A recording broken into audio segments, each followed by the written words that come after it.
lagi bantu istri. Biasa istri mau masak-masak, dan kalau sudah masak, wah pasti nyiapin beberapa untuk orang-orang, supaya banyak orang bisa nikmati masakan dari istri saya. Senang kalau lihat istriku suka masak, bagi-bagi. Jadi saya ingat salah satu ayat di Galatia pasal yang ke-6, ayat yang ke-9. Janganlah jemu berbuat baik, karena apabila datang waktunya kita akan menuai. Jika kita tidak menjadi lemah. Pernah satu saat ibu saya, waktu saya masih kecil, dia memberi petuah.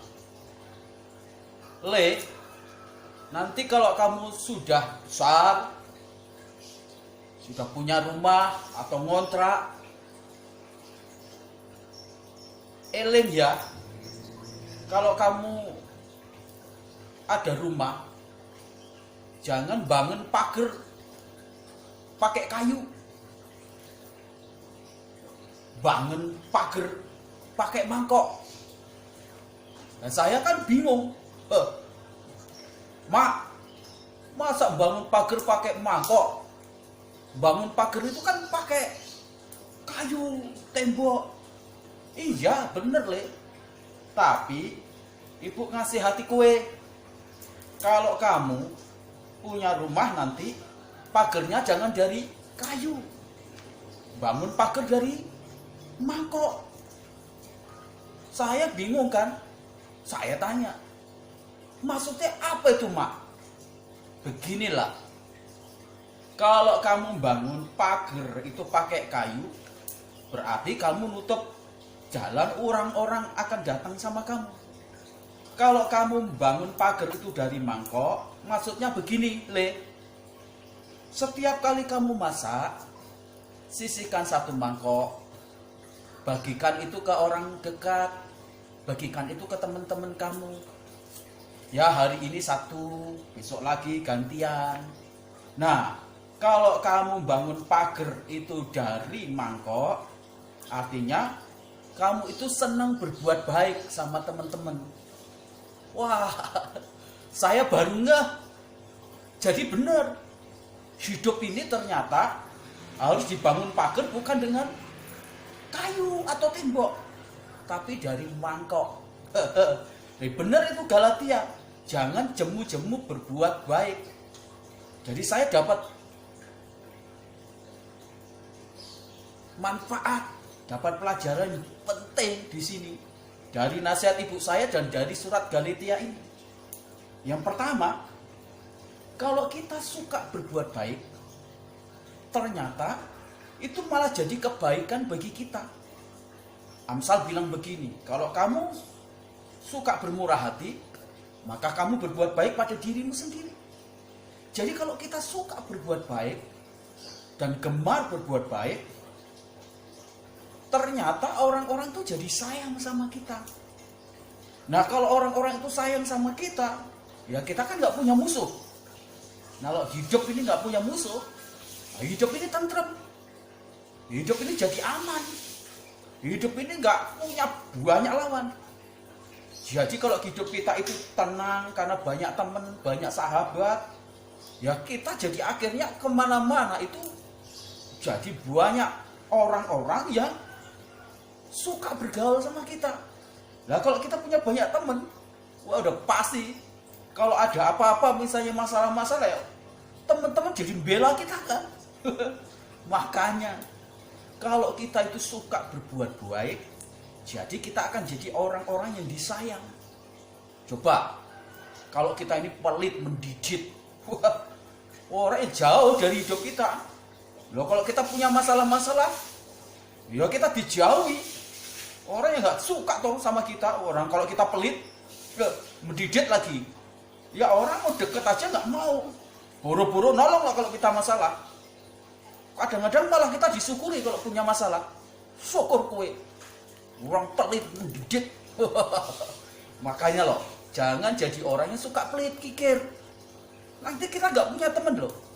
Lah kalau kau nggak punya temen, ya kita nggak bisa hidup sendiri toh. Kalau susah itu kita nggak mungkin teriak-teriak sama saudara kita yang jauh. Ya saudara paling dekat dengan kita ya teman tetangga. Ya kalau di gereja ya saudara seiman kita. Makanya saudara-saudara, jangan jadi orang-orang yang pelit atau nggak suka, nggak gemar untuk berbuat baik sama orang lain. Makanya jadi kalau orang itu berbuat baik, orang itu punya banyak teman. Kalau orang punya banyak teman, orang itu pasti hidupnya jadi tentrem. Lah nggak musuhan, nggak punya lawan, semua jadi teman. Lah kalau jadi teman kan hidup enak, cerita, ngakak, ketawa, itu enak. Hidup tuh jadi enteng, ringan. Makanya toh, jangan jemu berbuat baik. Nah, kaping pindo yang kedua, kalau kita berbuat baik, waktu kita pergi-pergi, kita nggak perlu sewa sapam. Lah kenapa? Lah tangga-tangga kita sebelum kita pergi dia bilang, wes sana pergi kemana-mana, ntar aku yang jaga. Sapam gratis itu. Jadi kalau kita mau bertindak tidak jemu-jemu berbuat baik, kita secara otomatis mendapatkan manfaat keuntungan. Kita nggak minta orang lain, kita nggak manfaatin orang lain, tapi orang lain tahu kalau kita itu orang baik, gemar, ya suka memberi, tidak jemu-jemu, dan terus-menerus memberi. Nah orang itu juga ringan tangan nolong kita. Wah, sebaliknya kalau kita menjadi orang yang pelit mendidit, waduh, orang itu wabot, berat nolong kita. Syukur kalau kita ditolong, wah jarang. Kalau kita masalah, malah rumahnya ditutup, pintunya ditutup rapat-rapat. Kalau bisa, nggak mau nolong kita. Kenapa? Lah kita jadi orang yang benar-benar nggak mau berbau, tidak suka nolong orang. Ya susah hidup kita akhirnya. Waktu kita menghadapi masalah-masalah, orang tidak cepat bergerak untuk nolong. Malah mereka berusaha menghindar. Malah mereka berusaha pergi. Coba kalau kita bagi mangkok terus-menerus ke tetangga, ke teman-teman dekat, ke rekan-rekan gereja kita. Loh kalau kita masalah, baru ketahuan aja ditelepon, kerungu kabar, dengar kabar, kita sakit. Orang yang berbondong-bondong mulai mengunjungi, mulai nolong. Enak kan? Makanya jangan jemu-jemu berbuat baik. Filosofis ibu saya itu benar. Jangan bangun pagar dari tembok atau kayu. Kenapa?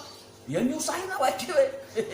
Itu mutus mata rantai hubungan dengan teman-teman atau tetangga-tetangga yang baik nantinya.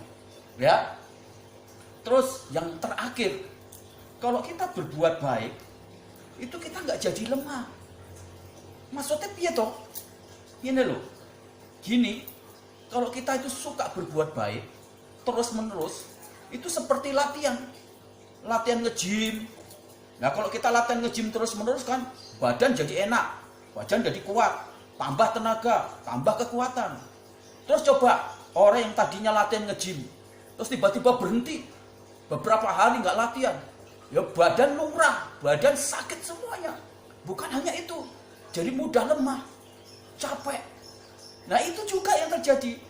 Kalau hidup kita itu tidak suka berbuat baik, ya imanmu jadi lemah, hatimu lemah, pikiranmu lemah, kebaikanmu lemah, perasaan yang sensitif, perasaan yang simpati dan empati jadi lemah. Nah kalau lemah, ya lumpuh.